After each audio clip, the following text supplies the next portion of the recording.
Hey everyone, CRPN Central. This is Dr. Fox. Please like, comment, and subscribe. It helps the mission more than you know so that I can do more for you.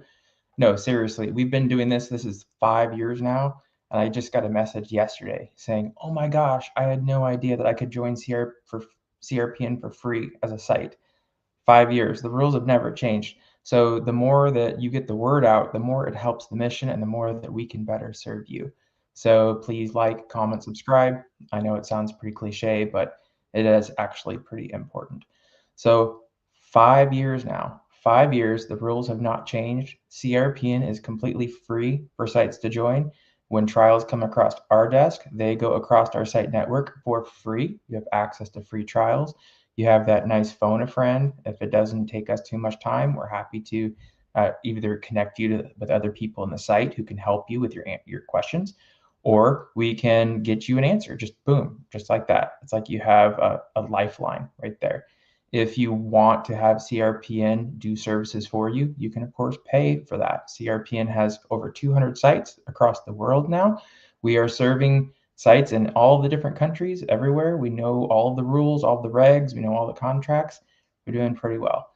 There's a selfless CRPN plug. Let's move on to this. So 5 years now, we have been doing this, and we've been conferencing, we've been doing all these things, we've been having conversations, and my inbox is continuously overflowing with people asking the same exact thing all the time. I know that those of you out there are really, really curious about what's going on. And as a result, I would like to help you with this nice open hours, open mic, open office. This is what we're going to do to help you. Welcome to CRPN TrialSide Chats. This is your opportunity to ask questions to the CRPN pros. We're going to bring in some experts in the field, and we're going to go from that. I have at my disposal right now my phone in case you want to text me. I have LinkedIn pulled up in case you want to talk to me. If you want to be anonymous, you can talk about anything that you want, any kind of a question, as long as it's focused on finance. If you have questions about how to send invoices, how to negotiate, this might be happening in your situation, please feel free to ask, and I'm here for you. CRPN is here for you. Ground rules. This is really, really hard to talk about. Let's just be honest. This is very legal, it's very contractual, and it's sometimes contentious. As a result, if you bring anything to TrialSide chats, please keep it confidential. I don't want to know who it's about. I don't want to know an organization. We're not going to point fingers. We're only going to look at the concepts, the case studies, why something might happen, not just for sites, sponsors, CROs, even vendors. We need to understand why the financial processes are going that way so that we can understand best practices that could work for everyone. So I get it, everyone. This is the Monday right after holiday. I doubt many of you can sit here at 1 o'clock p.m. Central in the middle of your day when you're trying to get all caught up from the holidays. So this is going to be on YouTube. Please feel free to tune in on YouTube after the fact, whenever you do have time. And if anything really is interesting to you, please feel free to reach out. Send me messages. We have live events here opening up. Tell me your stories. If you want to be on TrialSide chats, importantly, come on in. This is your open mic. I'm here to serve you, and I want you to have the best experience and the answers that you need as possible. So we're not just going to sit here and twiddle our thumbs while we're waiting for people to talk. I get it. People might be busy, especially on the first one. We won't have it. I do have my book here, and I have a couple things put together for you so that we can kind of like do a little bit of a book club.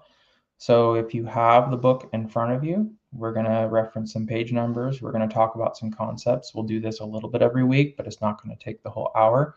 And then we've got some stories. So let's go ahead and we'll just get started. So I wanted to start with just one of the stories that came in while we were calling for stories, trying to do this. And let's see if we can add this here. So this says, Dear Dr. Fox, Thank you for hosting a time to share our stories as sites and learn from each other. I just finished negotiating a contract after 4 months of work. We signed the contract, and the following week, the CRO tells us they are not going to activate any more sites. They proceeded to tell me that they do not have to pay for startup, and they haven't talked to me since. Oh, I hate it when this happens. Why is this happening? My site is not a big site, and we're spending 4 months on something without getting paid really hurts. Thanks. So this is one of our sites in Michigan. I'm trying the sound effects thing. I know it's kind of weird, but this is kind of how I feel the CRO and the sponsor for doing this to sites. Unfortunately, my Michigan friends, this is a common practice in the industry. So generally what happens is, if you think about it from a sponsor or a CRO level, it's kind of like when you're on an airline and you're trying to fill a flight. You want to make sure that you jam pack as many seats in as possible, and that those seats actually have someone sitting in them. So very, very common practice in airlines and even in clinical research industry is the trials are awarded to more sites than what the sponsor and CRO really needs, because they anticipate a percentage of decline. So you were probably in a trial where you were awarded the trial, and then because of the over awards, they actually had over acceptance, which means that now they had you did 4 months of work, and unfortunately, it's depending on how your contract was negotiated, it's very much legitimate. You'll find that oftentimes in a contract, what happens is that it says that the site will be paid its startup. There's 3 different ingredients that's going to happen with that. You're going to have upon signature of the CTA, that makes sense. You sign a contract, you get paid. You have upon submission to the IRB, and then there's that third one that gets people a lot of times, and it's upon the sponsor's declaration of site activation, upon green light. So what many sponsors and CROs will do, unfortunately, is they will write in their contracts that they don't have to send you startup money until the site is activated.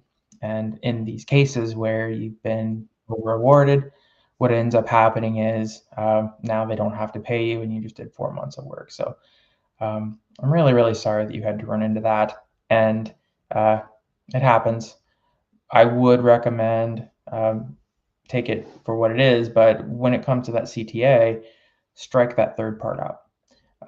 Startup is payable upon CTA execution and IRB submission. That third one it can be taken out depending on the sponsor. Some, they will definitely push back. It takes protections away from them, but for your protection site, so that doesn't happen again, you might be better off striking that third part out. So let's, gosh, I gotta say it again. Sorry, guys. Boo, bad stuff. Okay, so while we're waiting for comments, and I'll be checking on comments, again, the primary objective of this is simply to give you an open mic. So if you want to pipe in, if you want to come on stage, if you want to have a conversation, let me know in wherever you might be able to contact me. If someone comes on, we'll change direction, but while we're waiting, I have some cool things to put together for you. So I figured, since this is the very first TrialSide chats, let's methodically, while we're waiting, go through parts of the book to try to help people understand a little bit more about research. So this very first week, we're just going to go back to the basics. And what we're going to do is we're going to, if you have the book, we're going to talk about maybe some of the stakeholders in the industry. For those of you who are new to the industry, stakeholders, it seems cut and dry, but it's not. It really isn't. So if you want to turn to page 35 of the book, we're going to talk about it's your industry overview. And let's just talk about this on a financial lens specifically. So it seems really easy. Any kind of economics is going to have a consumer who wants a product, and a provider, someone who's going to provide that product. In this case, the consumer is the sponsor. So it's that pharmaceutical company, or it's whoever might be having something that they want to get approved by the FDA, like a drug or a device. Sometimes they might need some additional information. Sometimes they need a registry to make decisions. Whatever it might be, a sponsor has a problem and they need it to be solved. So in order for the sponsor to have that problem to be solved, they're going to have to seek out a clinical research professional.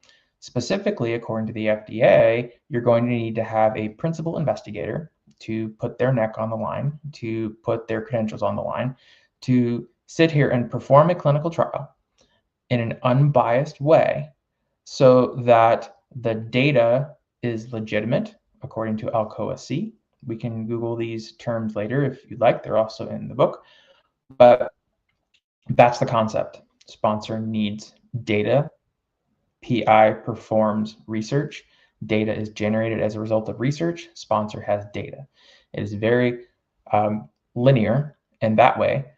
It's really, really important to note, though, that it's not the data that is being sold. This is not a product-based economy. This is a service-based economy. So in this event, the PI is overseeing and providing services to generate data, and then those data are sent over to the sponsor where they can work with the FDA and do their filings. Now, very rarely is a sponsor, or I apologize, very rarely is a principal investigator able to sit there and perform an entire trial alone. As a result, principal investigators are generally a part of an organization. This organization is the legal entity that is signing contracts with the sponsor to perform these services. This is called a site. The clinical research site is just that. It's an organization. Oftentimes it hires a PI. Sometimes the PI is the owner, but many times it's not. And this legal entity will perform all services required under contract. So those three components right there, you've got a sponsor, you've got a site, and then you've got a PI. They are all working in tandem to perform a clinical trial. Those are your primary stakeholders. Theoretically, if you have those three ingredients, you could perform a clinical trial. Now, clinical trials are very complex, and I mean there are steps and steps. Keep in mind, you've got preclinical, you've got cell, animal culture, everything before the clinical trial itself. Then you have the clinical trial where the performance of the trial happens. And then finally, you've got like post-market, you've even got a very, very long tail, long stretch of storing archives and data retrieval and things like that. As a result, it's very rare to only have primary stakeholders in a clinical trial. There is another layer of stakeholders. They're called secondary stakeholders. They are very experienced in what they do, and they often perform these trials, like multiple trials, multiple sponsors, multiple sites. So as a result of their, like where they are in the industry, they have a huge depth of knowledge and experience. And the more knowledge and experience that they have, the more they are able to offer this to their clients. On the sponsor side, the secondary stakeholder is called the CRO, the Contract Research Organization. Now, for the sites out there in the world, I mean, CRO, we know what they are. There's big CROs. We talk about them all the time. Keep in mind that CROs could be at any level in the development process. You've got preclinical CROs that do the animal data. They do a lot of the filings, a lot of things like that. And then you've got the clinical side, where the clinical CROs, that's the ones that we know most when we talk about the management of a trial. So CROs are hired by sponsors to do almost everything in the trial. They can file, they can do submissions, They can do finance, they can do a lot of the management, they can, you name it, the CROs will do it. You also have on the site side now, so many times principal investigators and sites, they are super slammed. They just want to focus on the patients. They only want to do the clinical visits.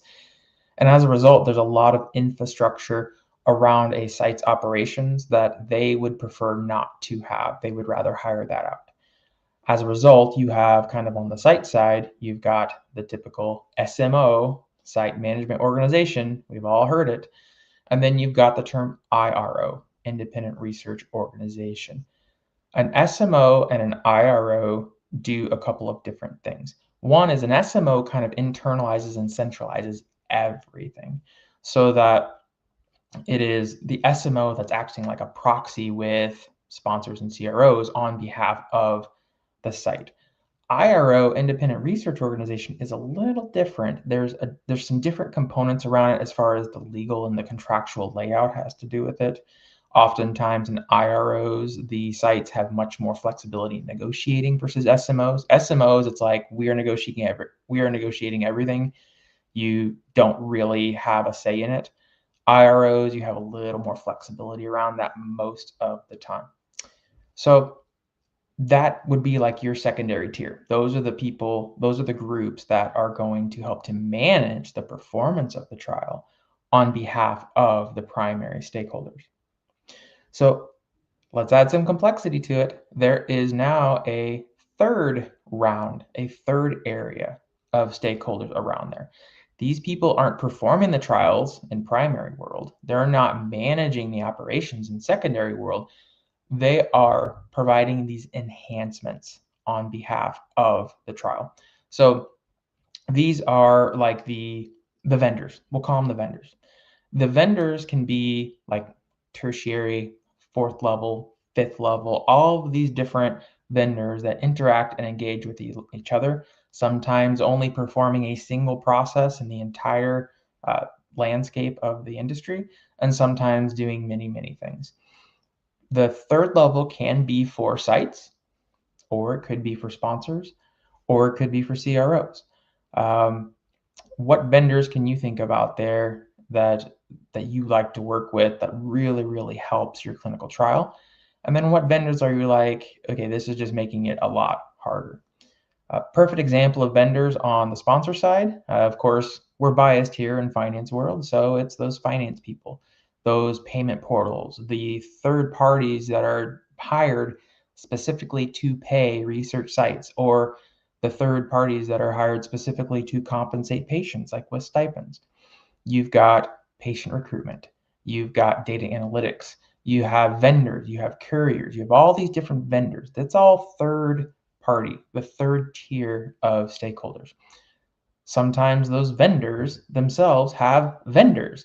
I had a situation where we went to a payment portal to get a payment, and we logged into that payment portal, and then they sent me over to another payment portal that I had to log in just to submit an invoice. So now you've got subcontractors to a point where there's this huge level of complexity where sometimes you're pointing fingers, you have no idea who's responsible for what.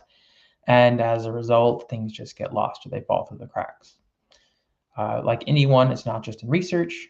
General rule of thumb is the more that you add a layer or a tier, the more likely something is going to fail. And that happens here as well. So if you go to the book and you go to page 36, you'll find a figure, very, very basic figure, but it says a lot on here. Let me switch this over real quick. So we'll add here. Okay, so this is figure 2, and it's just a very, very basic visualization of the tiered system of stakeholders and how we can look at that and be like, whoa, okay, no wonder it gets so crazy, because every single one of those stakeholders are going to get paid somehow. Question is, who's paying for what, who owns what, who is entitled or required to do this? Big shout out to the e-consent friends. Who owns that?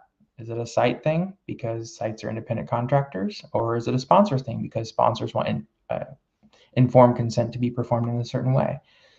Paper versus electronic. all these different things. So you have in the kind of magenta color your primary stakeholders, sponsors, sites, and PIs. Those are like, if you had to boil it down, that's what you need to perform a trial. You have the managers of the world, sometimes the middle managers. Those are the secondary stakeholders. That gets pretty contentious, especially when you're trying to have sponsors and sites talk with each other, and then you have CROs or SMOs or IROs in the middle of it.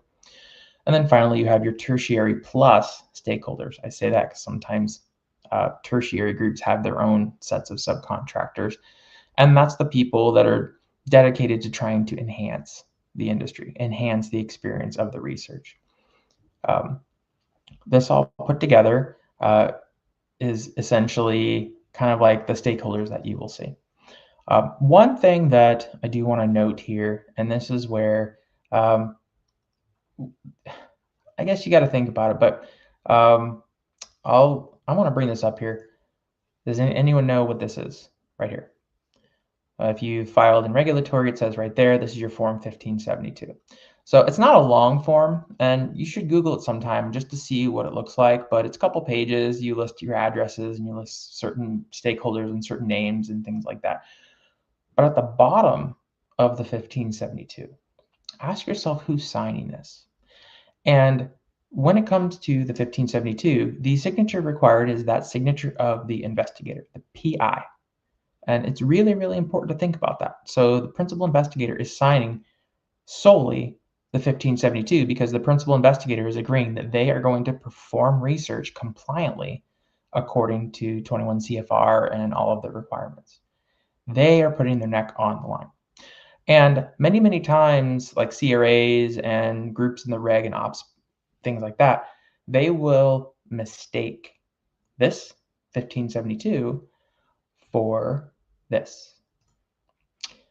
This is an example of the legal contract that a site would sign with either a CRO or a sponsor. Notice the signature lines. You have the sponsor CRO, and that's fine. They're the ones seeking services. They're the one that's signing a legal contract. You have the site name, which has a signatory to the site name, some kind of the CEO or the founder or CMO or whoever it might be. They are the legal signatory for the organization. And then at the bottom, you have the investigator. And this is one example, but most of the time it'll say something like read and understood, or I have read and I will perform the protocol accordingly, whatever it is. But it's really important to note that although the 1572 has the PI signing as the main signatory, they are the one putting their neck on the line for the performance of the trial. The investigator, the PI, is not. CRAs, listen to me. The PI is not automatically a legal signatory for the research site. This is super important because what happens is that because of the 1572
Well, let's hope you can hear me.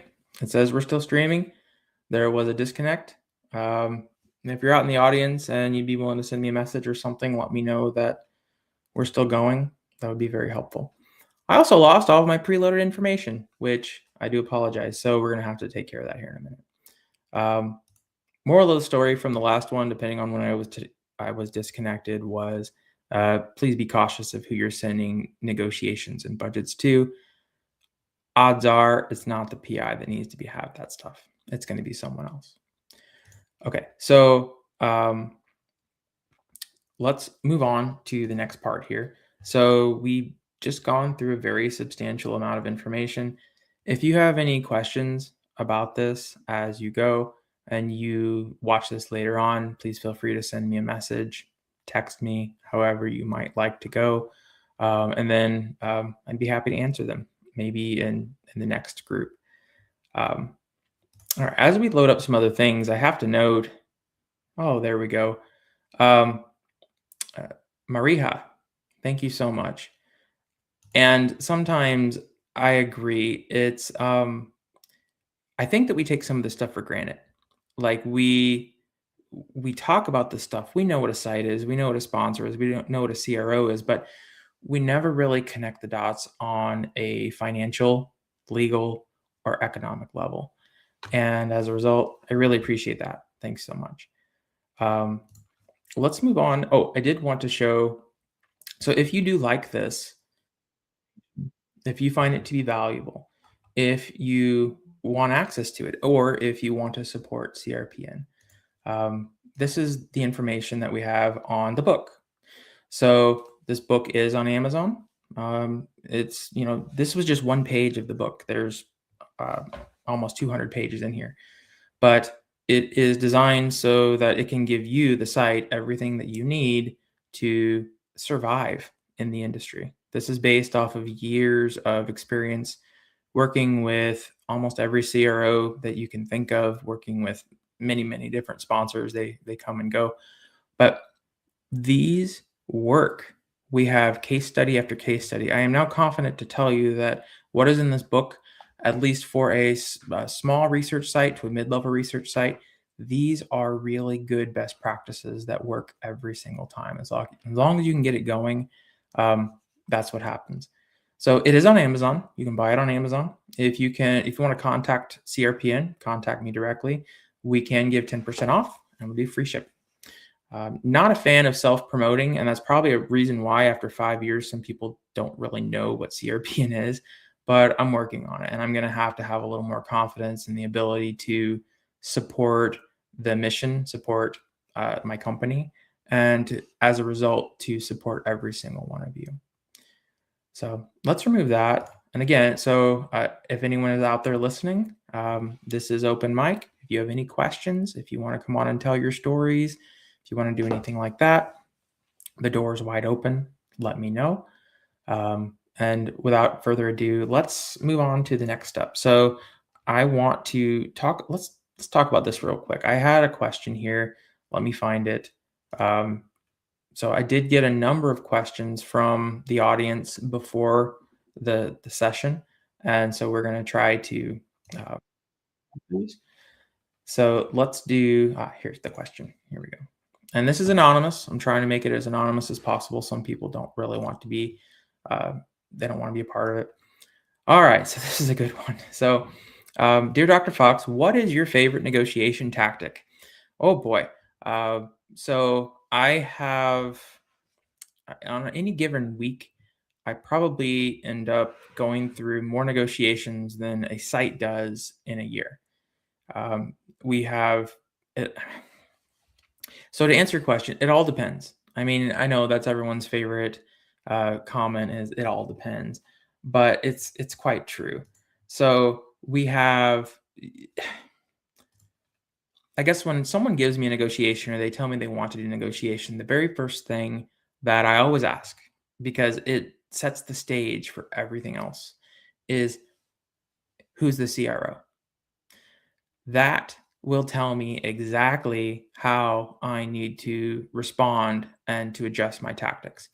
There are certain CROs that have I guess, a lower caliber than others.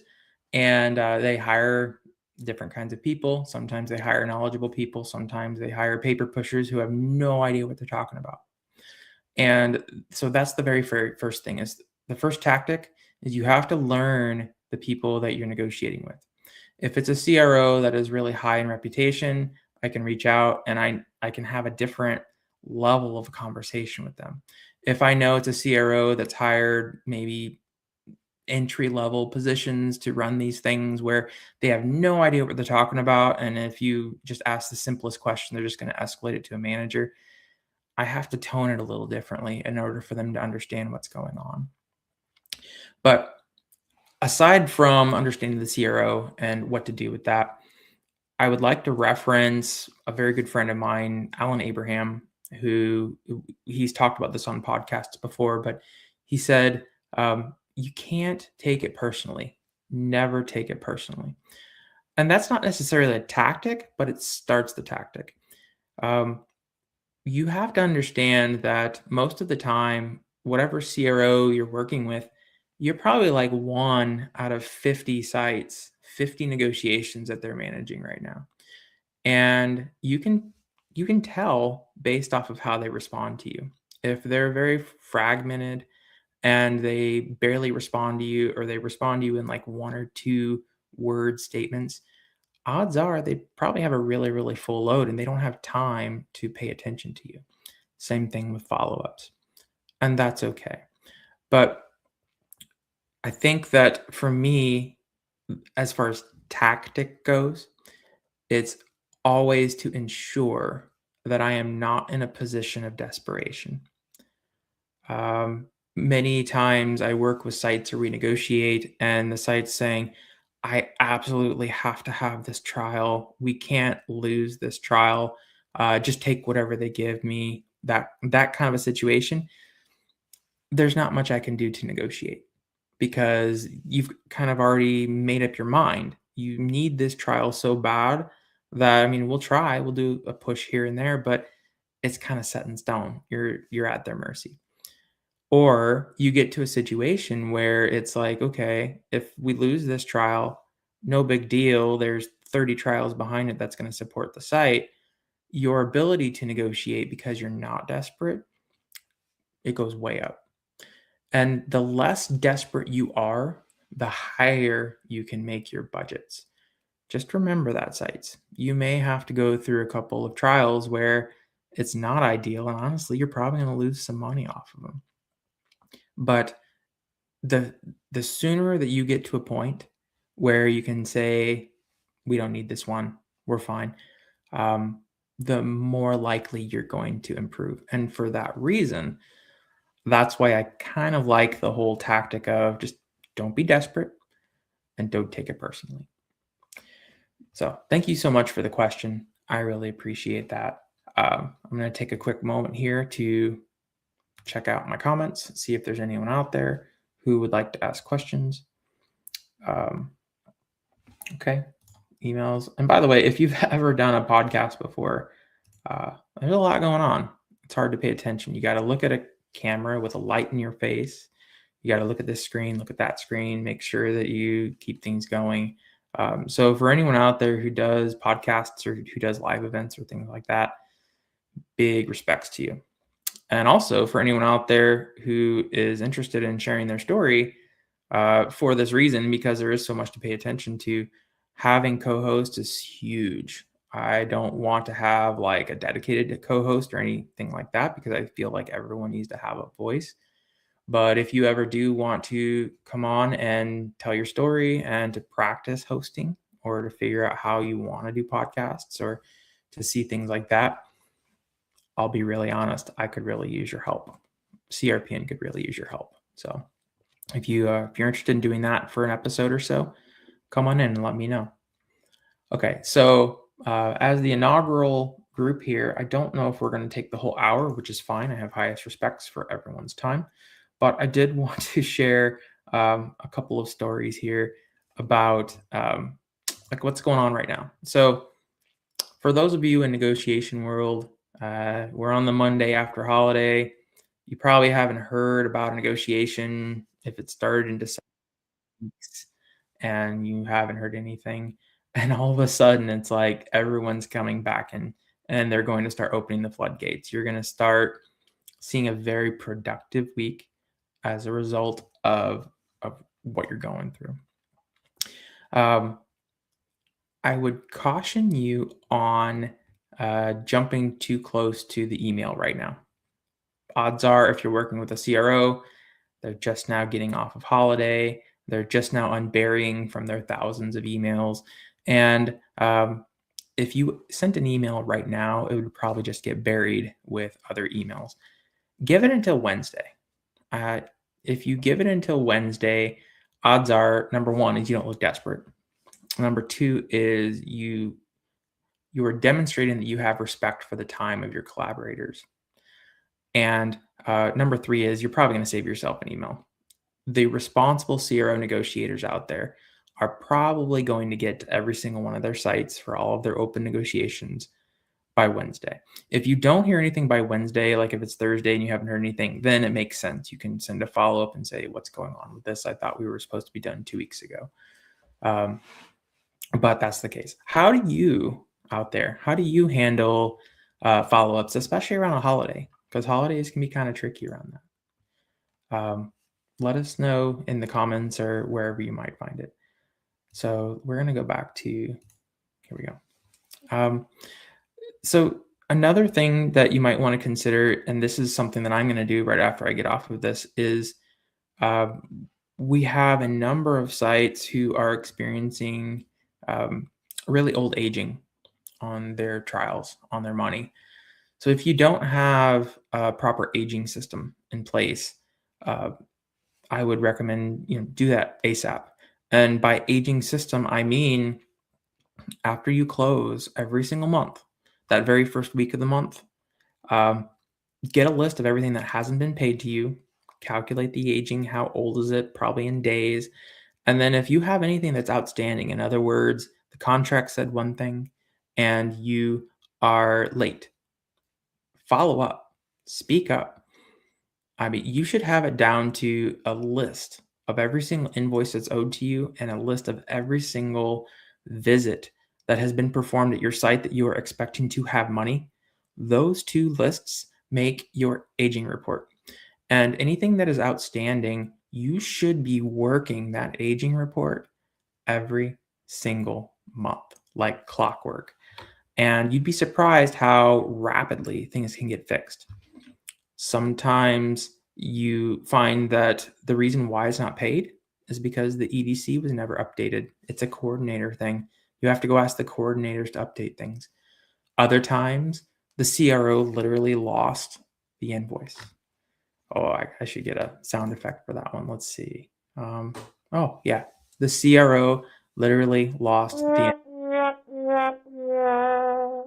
Yeah. So we're going to keep trying those a little bit. But importantly, make it part of your routine. Do not let your aging go far. And realistically, the younger your money, the more valuable it's going to be to you. Remember that. And we'll go through that in the book as we go through every single week.